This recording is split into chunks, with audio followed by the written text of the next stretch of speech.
Welcome to the Heavy Spoilers Show. I'm your host Definition, aka your friendly neighbourhood spoiler man, and no matter how many times I watch the MCU, there's always something new that I notice.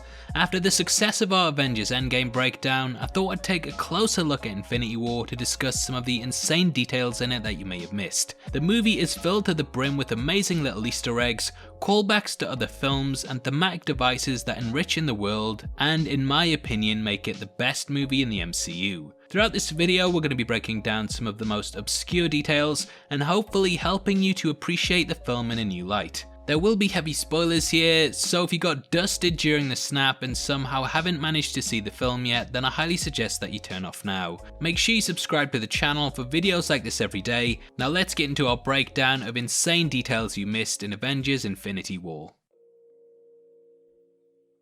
Okay, so Infinity War opens immediately after the events of Thor Ragnarok, with the Sanctuary 2 ravaging the Asgardian refugee ship. The distress call itself is sent out by Kenneth Branagh, who directed the first Thor film, and this is a nice little vocal cameo by the actor and director. As for the scene itself, on the surface it seems pretty straightforward, but there's actually an amazing bit of trivia here that not only shows thematically what the movie is about, but also how Thanos operates. You may have noticed that the ship is in fact torn in two, and from Thor Ragnarok it looks like it's been split directly down the middle. The side that we join has been completely slaughtered by Thanos and his forces, whereas we know from Avengers Endgame that the side with Valkyrie and Korgon got away unharmed. During Infinity War, we discovered that Thanos rides throughout the galaxy, going planet to planet and wiping out half of the life that lived there.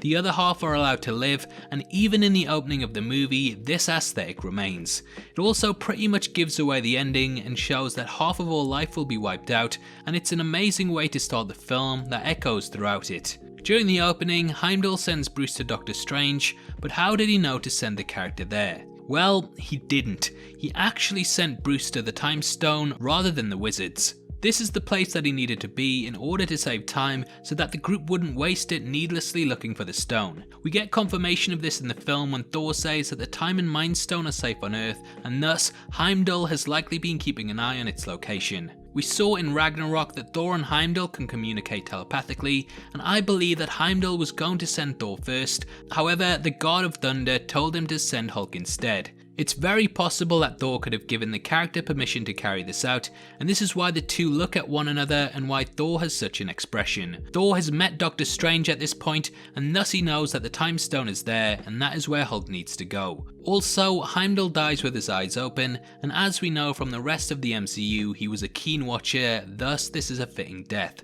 From here, Thanos goes out on his mission, and though Loki tells the character he will never be a god, there are actually a lot of similarities between his quest and the Bible. Firstly, God created the world in 6 days, and on the 7th he rested. This is similar to Thanos, who collects 6 stones, and like God, he rests after completing his task. The Christian religion itself came in and pretty much wiped out the older ones such as Norse mythology, and this is exemplified by Thanos killing Loki and destroying Thor in the introduction. Ragnarok was seen as the apocalypse of the old gods, and now that this has happened, Thanos is free to come in and usher something new. Thanos doesn't see himself as destroying the universe, he sees his moves as creating something new. In the film, Thanos and Gamora travel to Voromir in order to achieve the Soul Stone. This has many parallels to the sacrifice of Isaac, which centered around God testing Abraham by making him sacrifice his only son. Like Thanos, Abraham climbed to the top of a mountain with his child in order to prove his faith, and though an angel stopped this sacrifice from happening, God realized that Abraham's love for him was true. This heavily mirrors the movie, however, where Thanos diverts from it is that he actually sacrifices Gamora. The name Gamora itself is a reference to Sodom and Gomorrah, which were two ill-fated cities in the Bible. When Thanos finally does carry out the snap, we see those turn to dust, which to me is also a nod to the phrase ashes to ashes, dust to dust, which is often used in Christianity. Also, I've noticed throughout most of the MCU that Black Panther states something ironic at some point. For example, in Black Panther, he states he never freezes, then ends up on ice. He tells Okoye that this is no place to die before passing away, and before the Battle of Wakanda, he proudly states that Thanos will have nothing but dust and blood.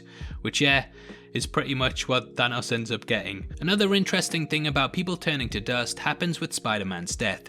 On average, all of the characters take less than 4 seconds to pass away. However, Spider-Man takes almost 40 seconds to disintegrate, and it is possible that this is due to his healing factor. His spidey sense could have also warned him in advance, and this is why he stumbles around beforehand. His arm begins to turn to dust initially, and then he slumps down, showcasing that his body was trying to repair the damage, but it just got too much for the character. His appearance in the movie is quite poetic, as not only is the character introduced through his spidey sense, but it's also how he goes out. Infinity War also has a massive theme of sacrifice laced throughout it. When Vision offers his life in order to destroy the Mind Stone, Cap says we don't trade lives. This shows that there is a cost with winning, and in order to attain victory, you often have to lose something. Thanos of course does end up winning, but he had to sacrifice Gamora in order to do this, and in the final exchange with his daughter, we get a sense of regret from the character from his statement that it cost everything.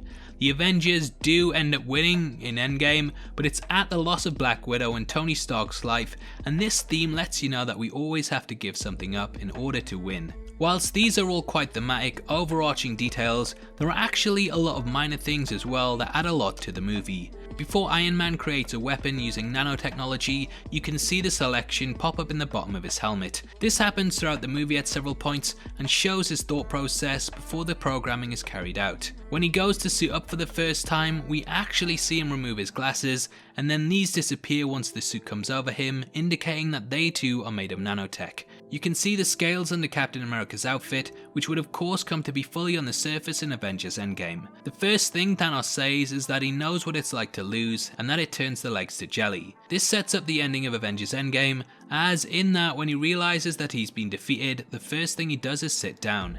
His seating at the end of the film is also carried across to the sequel from his positioning and also the way that the camera pans across. We can also see his armor in the bottom corner, which we would come to see from the front in Avengers Endgame. When Doctor Strange fights Thanos, the character aims to pull the gauntlet off and creates mirror versions of himself. Thanos activates the Soul Stone to destroy this, and this is why we see his ethereal form in front of the character before the spell collapses. When Thanos is speared through the chest by Stormbreaker, just before he disappears, we can see a slight glimmer of green, which indicates that the Time Stone saved his life from this fatal wound. This isn't the only moment that the Time Stone saves someone's life, as it brings Vision back from the dead, and also potentially Captain America. Cap took a massive punch to the head from Thanos that likely killed him. However, in reversing time, the character would have been brought back to life. That's a fan theory, but it also explains how Cap was able to survive such a blow. We also see the Hulkbuster get caught in some rocks, and it would be impossible to climb out of this without severely damaging the suit. However, we can see the Hulkbuster fixed at the end, and this adds a lot of weight to the theory that the Time Stone reversed everything. When reversing time, Thanos rotates his hand counterclockwise, which we saw happen in Doctor Strange. Doctor Strange's hands shake throughout the film, which carries over from his solo movie. This trembling was repeated in Endgame, and thus it's become a character trait. The members of the Black Order all have names that link to black as well. Ebony Maw, Corvus Glaive, Proxima Midnight, and Cull Obsidian. So Ebony, Midnight, Obsidian, and Corvus. Loki says that we have a Hulk. Oh, there's no way you missed that one. But Loki does call himself Odinson, and this is a callback to Ragnarok in which Odin greeted Thor and Loki as his sons before dying. Clearly he forgave Loki, and now Loki was ready to once more embrace the family and announce himself as a member. Tony mentions naming his and Pepper's child Morgan, which would come to pay off in Endgame as the name of their daughter. He also still carries the exact same phone that Captain America gave him at the end of Civil War. This is for emergencies only, or if he just wants to join the WhatsApp group or something. Throughout the film, though Thanos wishes to commit genocide, he's also extremely honourable and sticks to his word.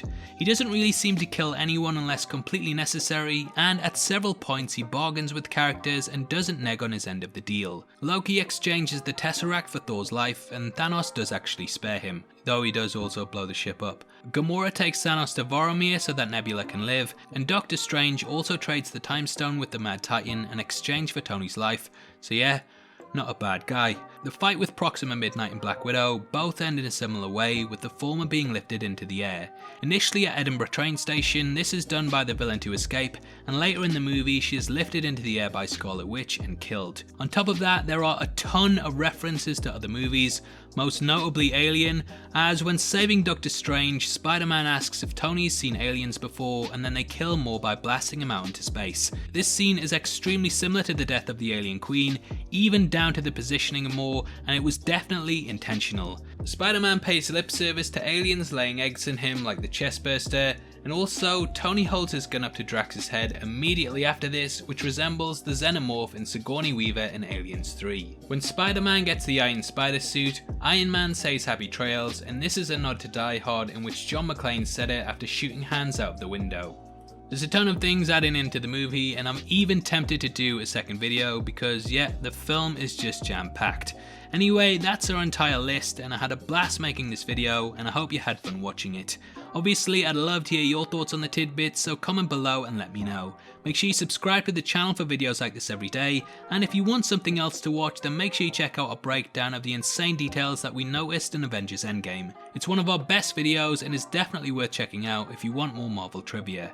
Every month on the 15th we give away free Blu-rays, and all you have to do to be in with a chance of winning the Infinity Saga box set is comment below, leave a like and subscribe with notifications on. If you want to support the channel and get to see content early, then please consider clicking the join button. You can also come chat to us on our Discord server, which is going to be linked below, or at DefinitionYT on Twitter. Those are the best ways to keep up to date with the channel, so hopefully we see you over there very soon. This is a channel for people who are super into superheroes, so if that's the kind of thing you like, hit subscribe. Thank you for taking the time to watch this. I've been Definition, you've been the best, and I'll see you next time. Take care, peace.